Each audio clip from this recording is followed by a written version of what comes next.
So this is the part of the house that's connected to the wash station.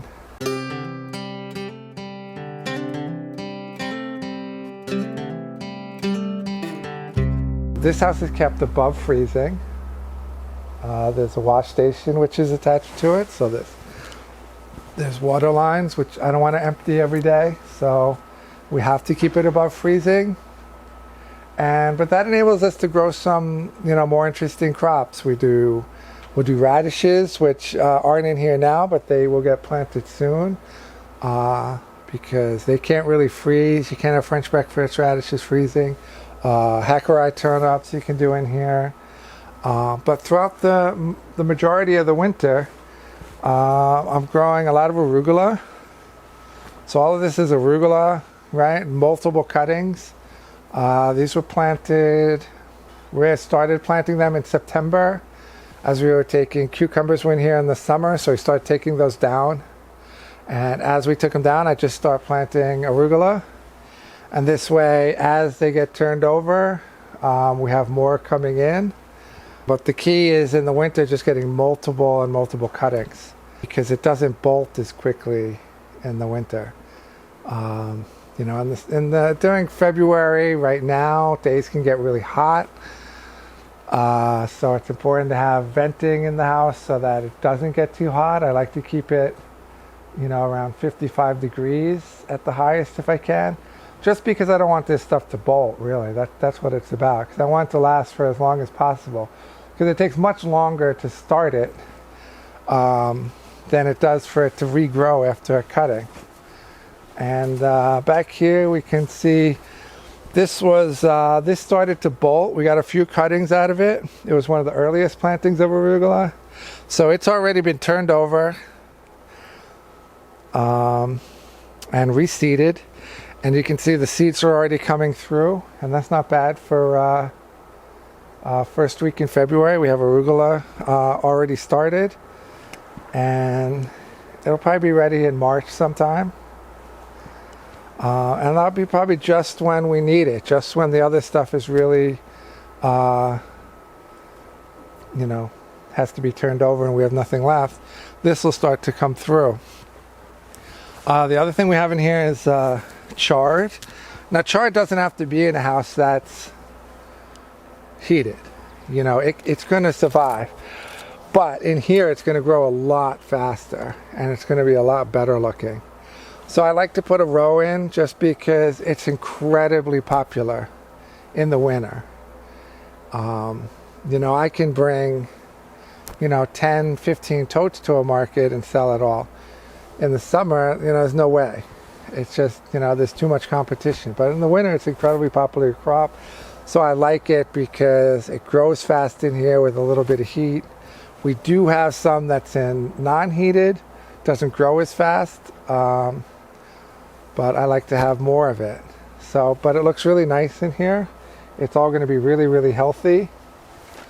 The other thing I have in here as we move to the back is, this is cress. Now cress, this is land cress. It tastes and looks just like watercress. I feel it's easier to grow, it's more productive. There's tricks on when you plant it and how you plant it and what the soil has to be like. But once you get it right, it's a very valuable crop because if you get it right, then it's going to be around for a while. You're going to get a bunch of cuttings out of it.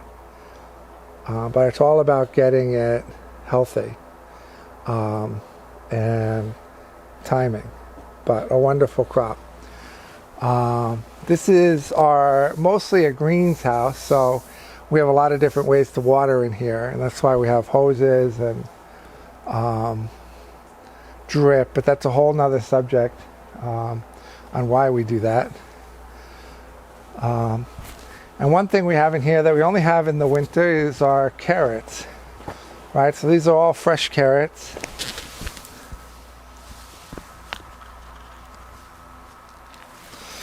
Right, and they're not bad. Decent size. And these we're going to harvest through,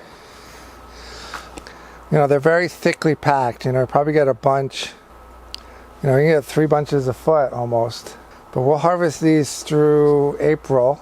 And then we have another house, and we'll do a tour of that house. That'll be in another part of this greenhouse tour. So make sure you subscribe so you get notified when we do that. It's going to be released this week, where the next carrots come in. But I hope, and I always hope, that by the time these are harvested out and we sold them all, that house will be ready to go with carrots. And that's really the idea. And as these are harvested out, then we'll continue to plant the greens, because greens are going to be in here for this year.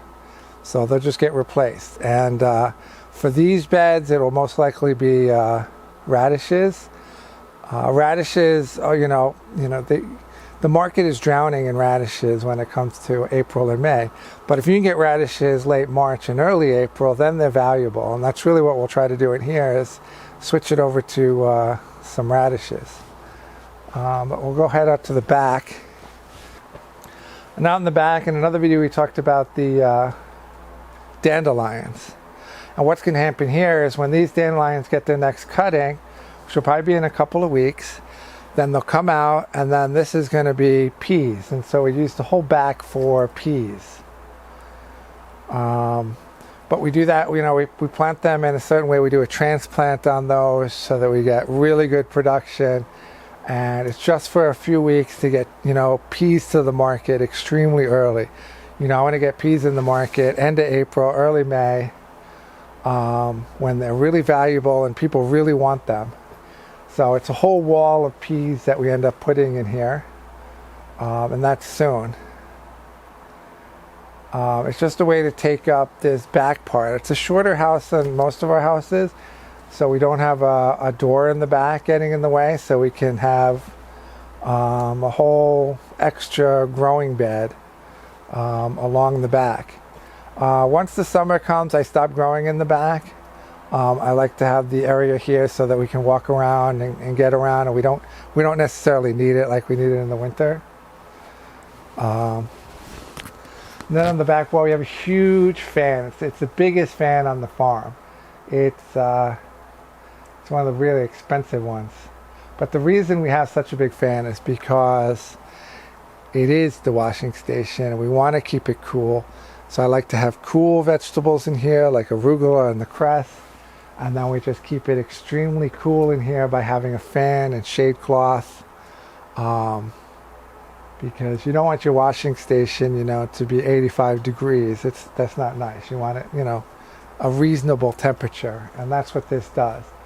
And with our greenhouse controls that we have in here, and, our power venting, and being able to really control it really well with advanced controls, we're able to keep it pretty cool in here.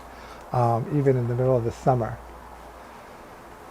Anyway, so that's our main house, the washing station house. And as I said, we're going to move on to go do the other houses, and those will be released this week. And we'll go through each house and see what's going on in them at this time of year. So make sure you subscribe so you get notified of when those videos come out. And thanks for watching.